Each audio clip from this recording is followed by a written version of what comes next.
Salut les bricolos, c'est Cédric de Bricolage Facile et aujourd'hui je vous propose une petite séquence pour vous montrer comment on change le cylindre d'une porte d'entrée comme celle-ci. Vous allez voir, rien de très compliqué, donc je vous dis à tout de suite.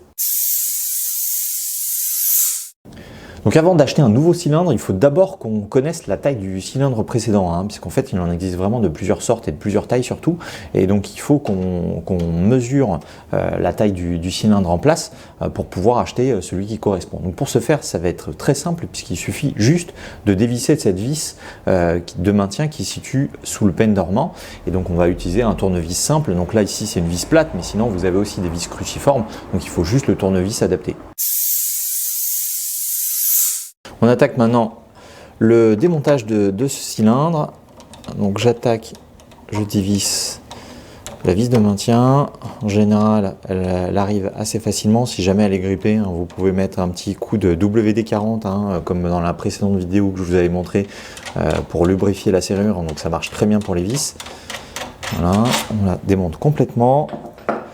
Et maintenant, maintenant que le cylindre est libre, il y a une petite subtilité puisqu'en fait il faut tourner légèrement la clé, parce que vous allez voir, il y a une partie métallique, on va le voir juste après, une partie métallique qui bloque en fait la sortie du cylindre. Il faut tourner la clé légèrement, voilà.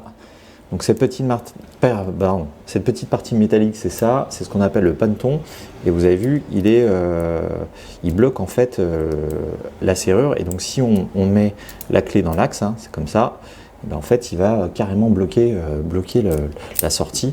Donc il faut qu'on tourne la clé légèrement pour le mettre dans l'axe et pour que le barillet ou le cylindre, comme vous voulez, sorte sans problème. Maintenant, en ce qui concerne la mesure, rien de plus simple.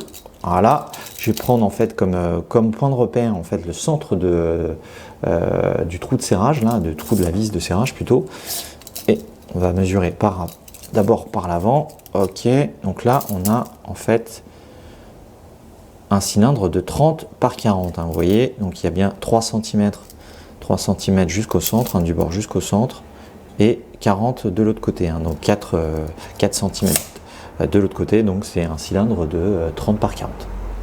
Donc c'est un cylindre assez classique qu'on trouve facilement dans le commerce. Donc il en existe aussi des 30 par 30, des 40 par 40 et puis vraiment d'autres tailles, mais un 30 par 40 c'est assez classique, donc à vous de voir. On trouve assez facilement ça assez facilement dans le commerce.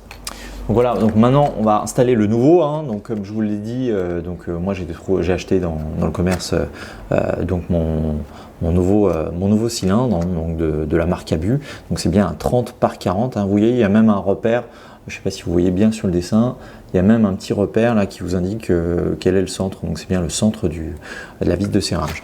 Donc on a un kit complet, voilà,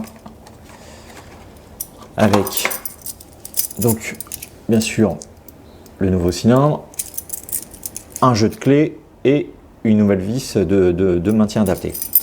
Donc comme on fait on fait en fait exactement ce qu'on a fait tout à l'heure. On va commencer par insérer la clé dans le nouveau cylindre. Voilà, on va mettre en place, alors je vais mettre de l'autre côté parce que si je commence par l'arrière ça va pas le faire. Voilà. Donc je vais commencer par mettre à l'avant. Voilà. On vérifie que le paneton est bien en position. Voilà. On tourne un peu légèrement la clé pour voir si le paneton est bien. Voilà. Là, il est bien en place. Là, on peut tourner assez facilement. Il faut vraiment que la clé tourne facilement. Voilà. Donc là, c'est nickel. Donc là, il ne reste plus qu'à mettre la petite vis. Cette fois-ci, c'est une cruciforme. Voilà. Et nickel, on vérifie que ça tourne bien. Et c'est top.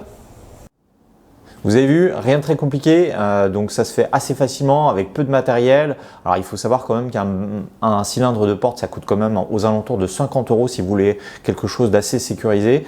Il y a aussi différentes tailles, donc il faut bien prendre des cotes, mais ça reste des mesures très standardisées, donc il n'y a pas trop de difficultés sur ce changement de cylindre. Donc voilà, donc j'espère que cette séquence vous a plu. N'hésitez pas à mettre un petit pouce pour me soutenir et à vous abonner à ma chaîne si ce n'est pas déjà fait. Dans tous les cas, je vous dis à très bientôt pour une nouvelle vidéo. Salut!